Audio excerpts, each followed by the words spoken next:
من شرور أنفسنا ومن سيئات أعمالنا من يهده الله فلا مضل له ومن يضلله فلا هادي له ونشهد أن لا إله إلا الله وحده لا شريك له ونشهد أن محمدًا عبده ورسوله أرسله الله تعالى إلى الناس كافة بالحق بين يدي الساعة بشيرا ونذيرا وداعيا إلى الله بإذنه وسراجا منيرا أما بعد فيا أيها الناس إن أصدق الحديث كتاب الله وخير الهدي هدي محمد صلى الله عليه وسلم وشر الأمور محدثاتها فإن كل محدثة بدعة وكل بدعة ضلالة وكل ضلالة في النار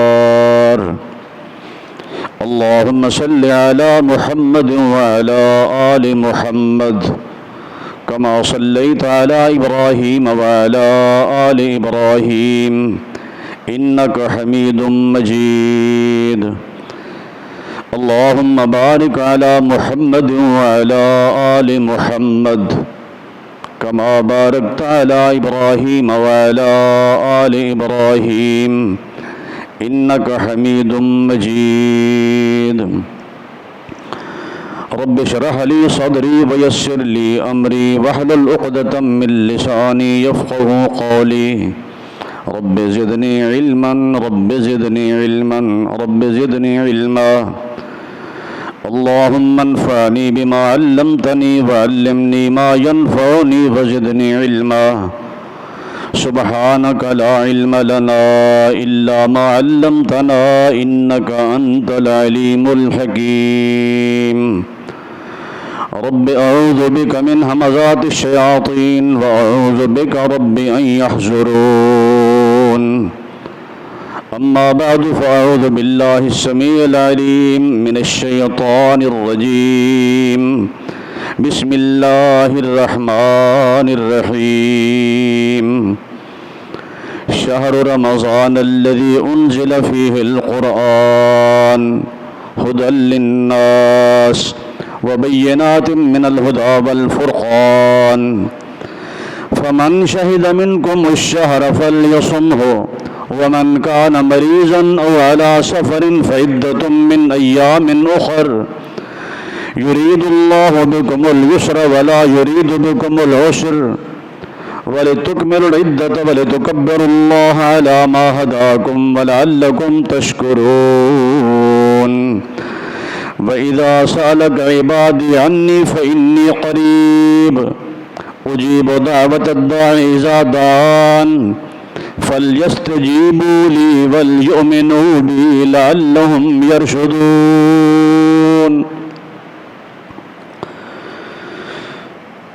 اللہ تعالیٰ کا لاکھ لاکھ شکر ہے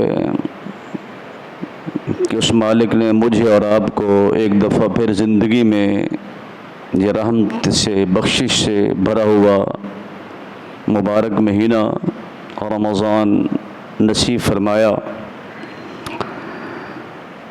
بہت سے ساتھی آپ کے میرے عزیز و اقارب دوست احباب جو پچھلے رمضان میں رات کی تراویح میں دن کے صیام میں ہمارے ساتھ شریک تھے وہ آج نہیں ہیں۔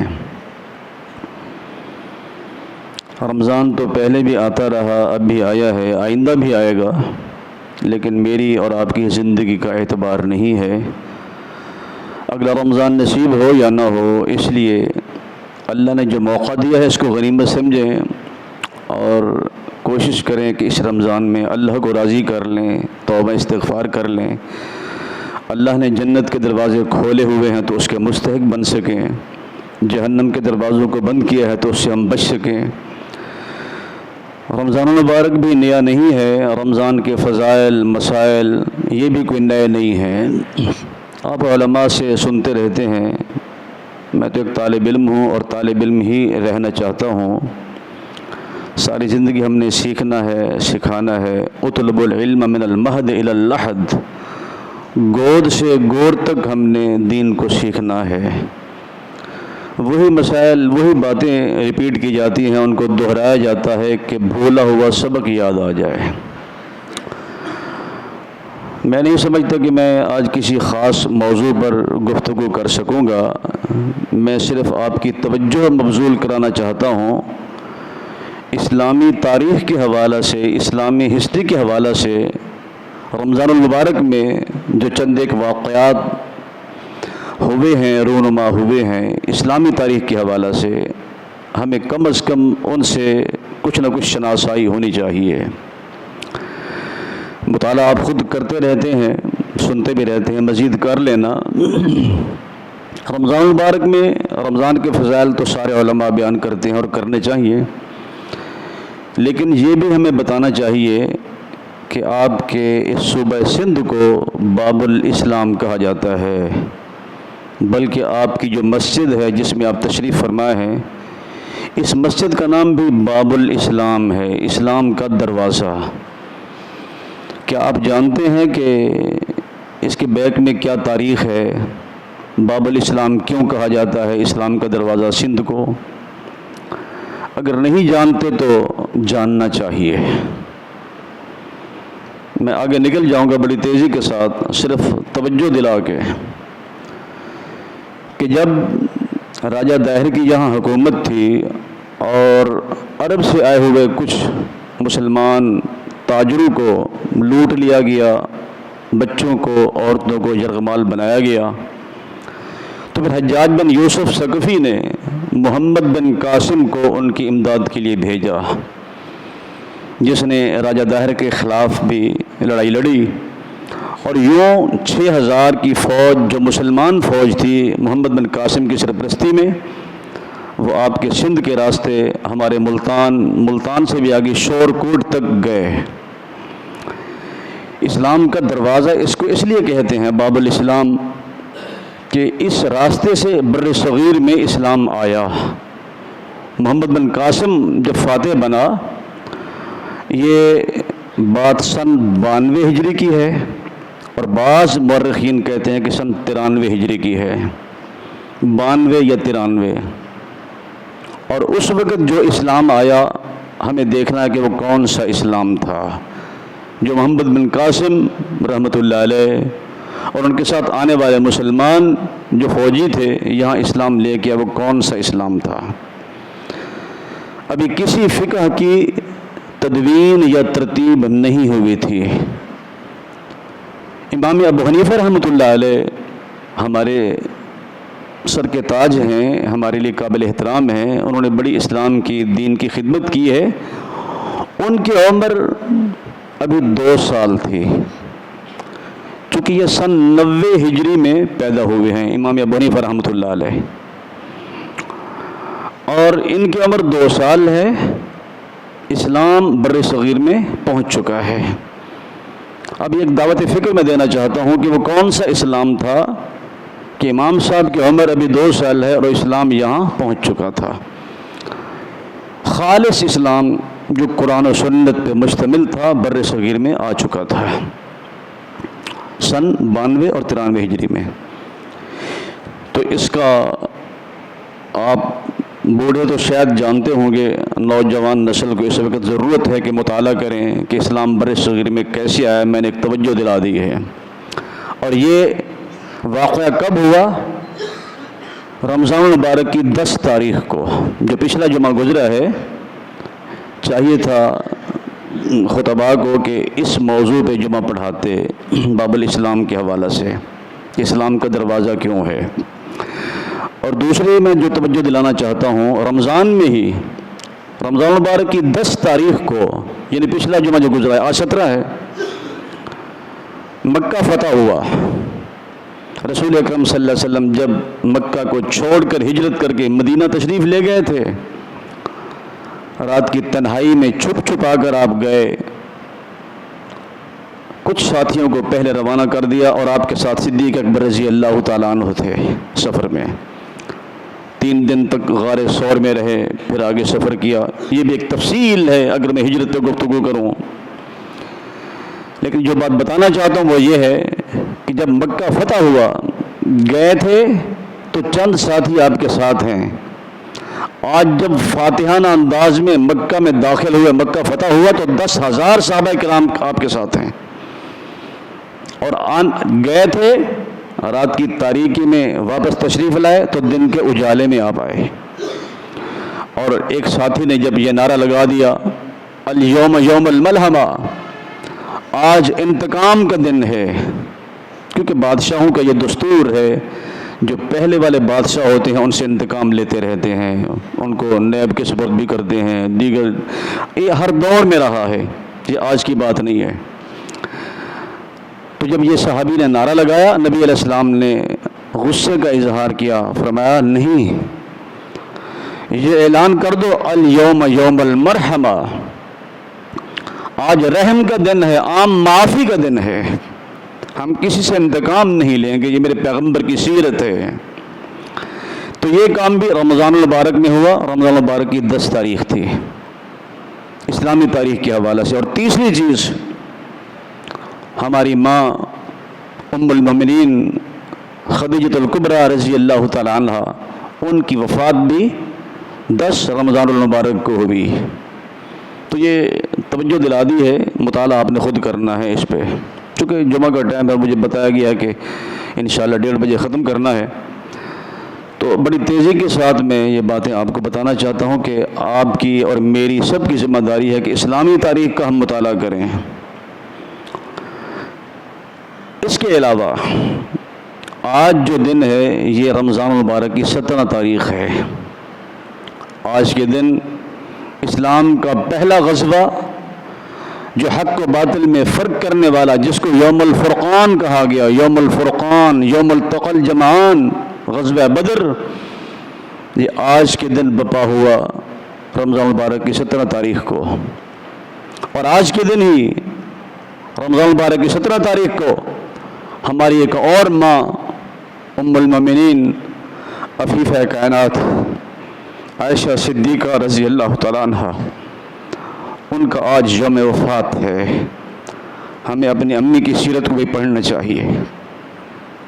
اور بات آئی ہے تو مجھے یاد آیا، رسول اکرم صلی اللہ علیہ وسلم نے جب تک آپ کی پہلی زوجہ محترمہ ام المؤمنین جناب خدیجۃ الکبریٰ رضی اللہ تعالیٰ عنہ زندہ رہیں، آپ نے اور کوئی نکاح نہیں کیا ان کی زندگی میں. ایٹ اے ٹائم 9 بیویاں ہیں، یکے بعد دیگرے 11 ازواج مطہرات ہیں. آپ کو امید ہے کہ ان کے نام بھی آتے ہوں گے، ورنہ فکر کریں آخر کیوں. باقی سب کچھ ہم جانتے ہیں، اپنی ماؤں کے نام ازواجہ امہاتہم، قرآن کہتا ہے نبی کی بیویاں مومنوں کی مائیں ہیں. ہمیں ان کے نام تو یاد کرنے چاہیے، ان کی تاریخ سے تو آشنائی ہونی چاہیے نا. جب تک جناب خدیجۃ الکبریٰ رضی اللہ تعالیٰ عنہ زندہ رہیں، ان کی زندگی میں آپ نے اور کوئی نکاح نہیں کیا، سارے نکاح بعد میں کیے ہیں.